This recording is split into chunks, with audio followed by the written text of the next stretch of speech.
ఓం నమో భగవతే వాసుదేవాయ నమ. ఉపనిషత్ దర్శనం వచన పఠనం. కృష్ణ యజుర్వేదాంతర్గత ఉపనిషత్తులలో 18వది అయిన దక్షిణామూర్త్యోపనిషత్. శ్లోకం. యన్మౌన వ్యాఖ్యయా మౌని పటలం క్షణమాత్రతః మహామౌ న పదం యాతి సై హిమే పరమాగతి. పూర్వం బ్రహ్మవర్తం అనే పుణ్యప్రదేశంలో భాండీరం అనే పెద్ద మర్రి చెట్టు నీడలో మహాసత్రయాగం జరపాలని సౌనికాది మునీశ్వరులంతా వచ్చారు. ఆ సమయంలో వారంతా తత్వజ్ఞానం తెలుసుకోవాలని భావించారు. అదే సమయంలో అక్కడికి వచ్చిన మార్కండేయ మహర్షి దగ్గరికి వెళ్ళి ఈ విధంగా కోరారు. మహర్షి, శాశ్వతమైన ఆత్మస్థితి మీకు ఎలా కలిగింది? బ్రహ్మానందానుభవం అనేది మీకు ఎలా ప్రాప్తించింది అని ప్రశ్నించగా, ఆయన మీరు అడిగిన ఈ స్థితి నాకు పరమరహస్యమైన శివతత్వజ్ఞానం వల్ల ప్రాప్తించింది అని చెప్పాడు. అది విన్న సౌనికాది మహర్షులు మార్కండేయుడితో, స్వామి, పరమరహస్య శివతత్వజ్ఞానం ఎలాంటిది? ఆ జ్ఞానానికి అధిదేవత ఎవరు? దాని మంత్రం ఎలా ఉంటుంది? దాని జపం ఎలా చేయాలి? ముద్రా నియమాలు ఎలాంటివి? ఆ జ్ఞానం సాధనం ఏమిటి? దాన్ని పొందటానికి సాయపడేది ఏది? బలి ఏది?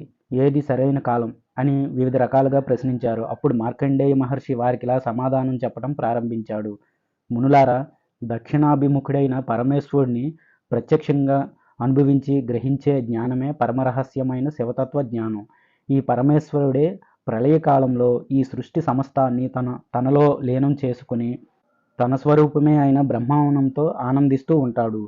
ఇక్కడ శ్రీ దక్షిణామూర్తి మంత్రరహస్యం శ్లోకాలతో చెప్పబడింది. శ్రీ మేధా దక్షిణామూర్తి మంత్రానికి బ్రహ్మ ఋషి, గాయత్రి ఛందస్సు, శ్రీ దక్షిణామూర్తి స్వామి దేవత. దీనికి అంగములు, న్యాసాదులు ఇలా ఉంటాయి.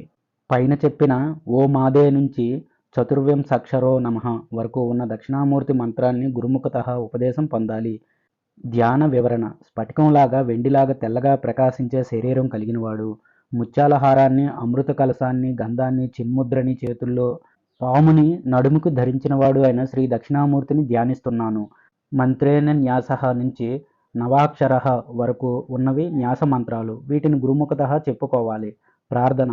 పాలలాగా తెల్లని వర్ణంతో ప్రకాశించేవాడు, మర్రి చెట్టు నీడలో శ్రీ సుఖాది మునీశ్వరులతో పరివేష్టించబడ్డవాడు, శుభాన్ని ప్రసాదించే చిన్ముద్ర, జింక, పశువు చేతుల్లో ధరించినవాడు, ఒక చేతిని మోకాల మీద ఉంచినవాడు, పాముని మొలత్రాడుగా ధరించినవాడు, చంద్రకళని సిగలో ఉంచినవాడు అయిన శ్రీ దక్షిణామూర్తి మాకు భావశుద్ధిని ప్రసాదించుగాక. ఇక్కడ మంత్రేణ న్యాసః నుంచి గోపితః వరకు గురువుతో చెప్పించుకోవాలి. ధ్యాన వివరణ. విభూతిని ధరించటం వల్ల తెల్లటి కాంతితో శోభాయమానంగా ఉన్నవాడు, చంద్రకళని సిగలో, తన హస్తపద్మాలలో చిన్ముద్ర, అక్షరమాల, వీణ, గ్రంథం అనే వాటిని ధరించి ప్రకాశిస్తున్నవాడు, యోగ పట్టాభిరాముడు, వ్యాఖ్యాపీఠం మీద ఆసీనుడై ఉన్నవాడు, మునీశ్వరుల బృందంలో పరివేష్టించబడినవాడు, సర్వాభరణుడు అయిన ఆ దక్షిణామూర్తి మమ్మల్ని రక్షించుగాక. ఇక్కడ మంత్రేణ న్యాసః నుంచి వర్ణకః వరకు గురువు ద్వారా చెప్పించుకోవాలి. ధ్యాన వివరణ. వీణ, గ్రంథం, అక్షరమాల అనే వాటిని చేతుల్లో ధరించినవాడు, మేఘం లాంటి కంఠం కలిగినవాడు, వరాల్ని ప్రసాదించే భగవంతుడు, పాము మొలత్రాడుగా కలిగినవాడు, సుఖాది మహర్షుల చేత సేవించబడుతూ వటవృక్ష ఛాయలో కూర్చున్నవాడు అయిన శ్రీ దక్షిణామూర్తి స్వామిని ధ్యానిస్తున్నాము. ఇక్కడ విష్ణు ఋషి నుంచి మంత్రోత్తమోత్తమః వరకు గురువు ద్వారా తెలుసుకోవాలి. దానికి ధ్యాన వివరణ. వేదాల చేత ప్రతిపాదించబడినవాడు, గ్రంథం, అగ్ని, సర్పం అనే వాటితో ప్రకాశించే బాహువులు కలిగినవాడు, ముత్యాల హారాలు భూషణంగా ధరించినవాడు, చంద్రకళతో ప్రకాశించే కిరీటం కలిగినవాడు, ప్రసన్నవదనుడు, వటవృక్ష మూలంలో నివసించేవాడు, గౌరీదేవికి భర్త, అజ్ఞానాన్ని నశింపజేసేవాడు అయిన పరమ సద్గురువు మూర్తిని ఉన్నత స్థానం పొందటం కోసం ప్రార్థిస్తున్నాను. దక్షిణామూర్తి ఉపాసనలో మౌనంగా ఉండటమే ముద్ర అని చెప్పబడుతుంది. ఆ బ్రహ్మమే నేను అనే స్థితిలో ఉండటమే నిష్ఠ. అభేదమైన సోహం మంత్రాన్ని జపించటమే సాధనం. చిత్తాన్ని ఏకాగ్రం చేసి ఆత్మలో నిలపటమే పరికరం అనగా సహాయం. సమస్త కరణాల అనగా అంగాల ద్వారా చేయబడ్డ చేష్టలన్నీ ఈశ్వరార్పణం చేయటమే బలి. అవస్థాన త్రయాలే కాలం. ద్వాదశాంత పదమైన బ్రహ్మరంధ్రమే స్థానం అని మార్కండేయ మహర్షి చెప్పాడు.